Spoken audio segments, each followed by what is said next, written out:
US visa rejection rate, or basically how likely is your visa to be accepted depending on which country you're coming from. So if you're coming from Iran or Afghanistan, there is more than a 50% chance they're gonna say no, you're not gonna be able to come. Same goes for a couple places in Africa, as well as Laos, weirdly. They're cool with the neighboring countries, but not this one. On the opposite end of the spectrum, some places are visa free, like Canada and pretty much everyone in the EU, as well as the nation of Chile. You can enter without a visa. Same goes for New Zealand, Australia, Taiwan, South Korea, and Japan. Now, the green countries aren't visa free, but it's extremely likely they're going to accept you. Less than a 5% chance you'll be rejected. So some of those countries are Mexico, Argentina, Uruguay, as well as India and all of Malaysia. Throw in South Africa too. So it's extremely likely you'll be accepted from these countries. It's also very likely you'll be accepted if you're coming from the light green countries as well. Less than 10% are rejected. Turkey, Libya, Romania, Bulgaria, Saudi Arabia. The yellow countries are about a 25% rejection rate. Sudan, Pakistan, Mongolia, China. If you want to actually go by the numbers, the city-state of Monaco is at 0% rejection rate. I'm assuming that's just because not that many people have applied, and everyone that did got in. Israel also super high up. Argentina is surprisingly low, only 4% rejected. Interesting that Japan is included here, but it showed that it didn't matter. You know, there's a bunch of different types of visas though. There's work visas, student visas, immigration visas, tourist visas. Weirdly, of all places that have been 100% rejected, Micronesia. That could have been just one dude that was denied though. And there's only 100,000 people that live on these islands. Maybe it was like 2 that were rejected in the entirety of 2022. Seems reasonable. Also keep in mind, just because it seems like it's easy to get a visa doesn't mean it will happen quickly. Sometimes this can take an awfully long time. The annual working hours in every country. So we here in the US always promote 40-hour work weeks. So 40 hours times 52 weeks out of the year, that's about 2,000. However, key thing to note here is this does include both full-time and part-time workers. So I'm assuming that's why this number is pulled down a bit here. Probably a lot of students included in this data. Also gotta keep in mind like vacation time too. That's gonna add a factor into it. Mexico's number one with 2,100 hours per year. That is insane. They're beating out so many other countries too. Costa Rica is in second, but anything above this level, which is 2,000 hours, equals 258-hour work days. Colombia is in third, very close to that marker. There's Chile and South Korea that are neck and neck. Malta, Greece, and Russia. Romania, Croatia, and Poland. All these countries are above this line, which is the annual number of hours worked in a standard 9-to-5 job with no vacation. Again, because this is surveyed amongst the entirety of the nation's population, that's why some countries could be lower than others. Czechia, Israel, and Cyprus. New Zealand, Hungary, Australia. You got Canada, Italy, and Portugal. Now, these countries are, I think, a little bit more famous for having more relaxing work weeks. Here's Spain, Bulgaria, Lithuania. Now, Japan is shocking because Japan has really horrible work culture, but they also might have a lot of part-time students as well. There's Latvia, Slovenia, Slovakia, Turkey, Switzerland, which is actually one of the richest countries on earth per capita. They're very low on this list, but they got a lot of money apparently. There's Finland, the UK, Belgium, and France. To reach about 1,400 hours, it's equal to 181 8-hour workdays, which is technically only half of the year. Austria, Iceland, Norway, Netherlands, Luxembourg, and then the country that is closest to zero is actually Germany. All too famous Germany. I thought Germany has like a slogan that just says work, work, work. Now I'd love to see the same chart, but with only the numbers from the full-time workers. What percentage of sleepers in each state are getting enough sleep? Studies have shown 7 hours is the magic number your body needs for peak performance. Problem is, certain states are getting those 7 hours and others not so much. South Dakota ranks top on the list as 71% of respondents say they are getting 7 hours of sleep. Meanwhile, on the opposite end of the spectrum, Hawaii is the lowest, only about half saying they're getting 7 hours. I don't know if they're waking up early to go surfing in the morning or what. Hawaii is probably just too beautiful to be sleeping through, I guess, all the time. My state of California has about 2/3 of people responding they're getting 7 hours of sleep, which is slightly less than Texas, but the East Coast states on average getting a lot less. Definitely a different lifestyle over there, that's for sure. I guess there's a reason why they call New York the city that never sleeps. Thought that was a good thing, but now I'm realizing that's kind of bad. On average across all the states in the US, about 65% of people are getting 7 hours of sleep. I don't even think I'm getting 7 hours of sleep on average. I do like 5 hours, and then like randomly 12 hours, and then 5 hours, and then 12 hours. It's probably not good. What's crazy is that Hawaii is significantly lower than everybody else though. Living in Hawaii versus visiting Hawaii is probably two completely different things. The tourism industry is no joke. These are sea surface temperature anomalies in the Atlantic Ocean and Eastern Pacific. North Atlantic temperature jumped in early June, breaking previous record for the time. That is probably going to make hurricanes way worse this year. El Nino signals continues to emerge over the tropical Eastern Pacific. That is a giant red patch. What is going on? Well, I guess it's El Nino, but Europe as a whole seems to be experiencing some really warm waters though. Way warmer here than we're experiencing at all in the US. It's just crazy to think because they're so much higher up on the globe too. You wouldn't expect them to have like hot oceans. So we're about to experience the first El Nino since 2018 or 2019. This could make for a terrifying hurricane season this year. The spread of the Arabic language over the course of the last 1500 years. Obviously in 540 AD, Arabic had taken over all of the Arabian Peninsula, hence the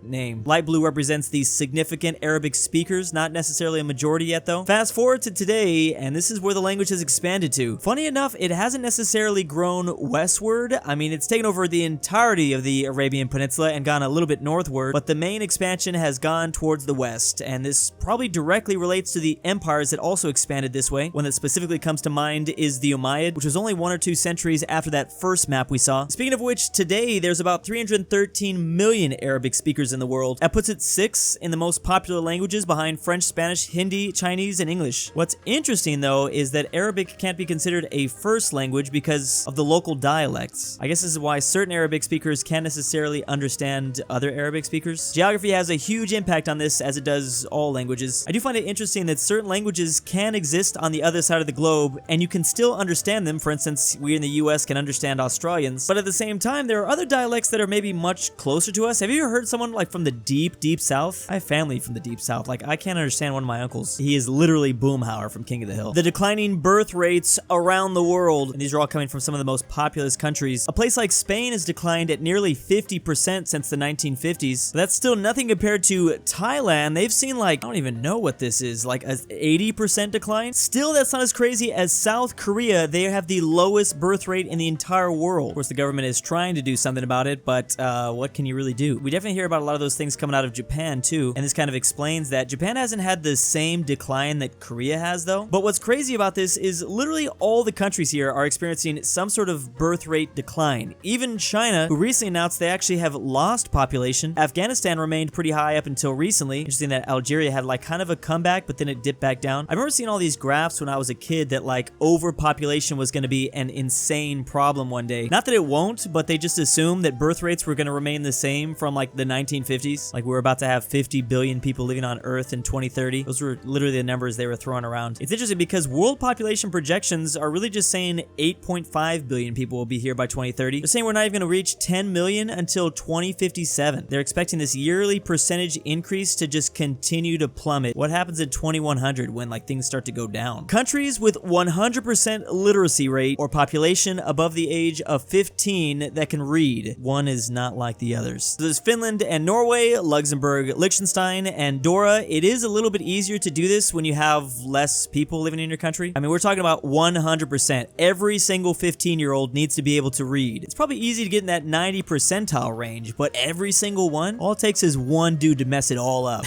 That would be me. You seen the way I read on here sometimes? We also have Uzbekistan at 100% from Central Asia. And finally, this is what I was referencing before, North Korea. North Korea has claimed that they have achieved 100% literacy rate. I guess we just have to take their word for it. I mean, to be fair, maybe they have. I mean, South Korea has about twice the population, so maybe that's why they're not on the list. But also, North Korea is pretty insane. Maybe they really are forcing and making sure every kid knows how to read, or your family gets sent to the gulag. It is the North Korean state that claims they're at 100%. I don't know. I don't know if I can believe this. I am trying to think like maybe they could have done it possibly, but yeah.